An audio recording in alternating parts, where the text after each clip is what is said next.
आपण आता ब्रेक नंतर एक उपासासाठी एक रताळ्याची आपण असं भाजी, रताळा म्हणजे मराठीमध्ये रताळा, हिंदीमध्ये त्याला शक्करकंद बोलतात.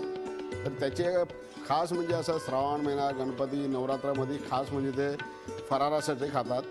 तर त्याची आपण एक भाजी बनवू.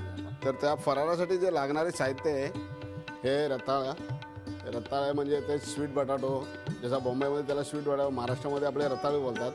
हे रताळे आहे आणि किसलेलं नारळ आहे, थोडं मीठ आहे, हे हिरवी मिरचीचा पेस्ट आहे, हळद आहे आणि हे जिरा आहे आणि हे तेल आहे. तर आपण बटाट्याची भाजी जी तुम्हाला आता मी सांगितली रताळ्याची भाजी ती आपण बनवूया.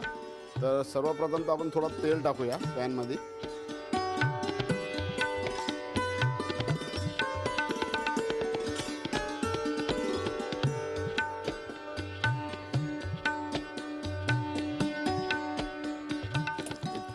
तेल गरम झाला त्याच्यानंतर आपण थोडं याच्यामध्ये जिरा टाकलं.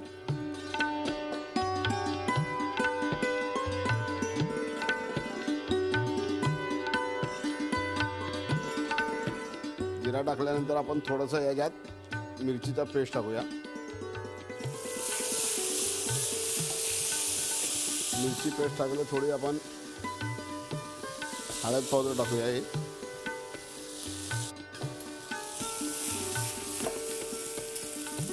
हळद पावडर टाकल्यानंतर एक खिसलेलं आपण खोबरं टाकू त्याच्यात.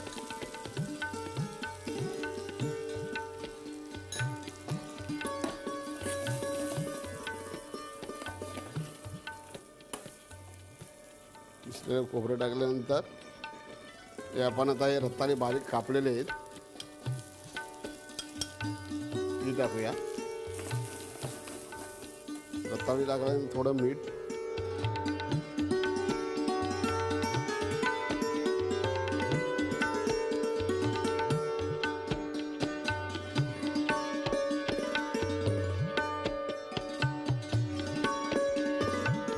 फराळासाठी ना घरी पटापट आपण करू शकतो. आणि कुठे ऑफिसला वगैरे जायचं असेल आणि आणलेली असतील आपल्या घरी तर आपण हे फटाफट करू शकतो. आणि हे फराळासाठी सर्वात चांगले आणि आपल्याला खायला पण आवडणार. हे आपली आता रताळ्याची भाजी रेडी झाली. ते आपण आता प्लेटमध्ये सर्व करूया.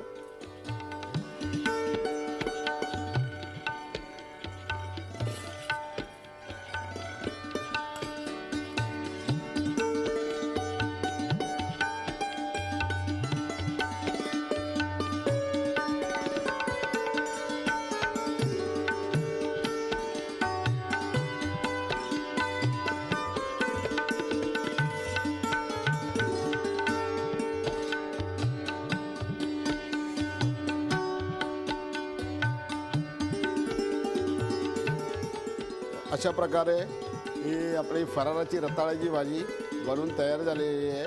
तर तुम्ही घरी ट्राय करून बघा की कशी झाली आम्हाला सांगा.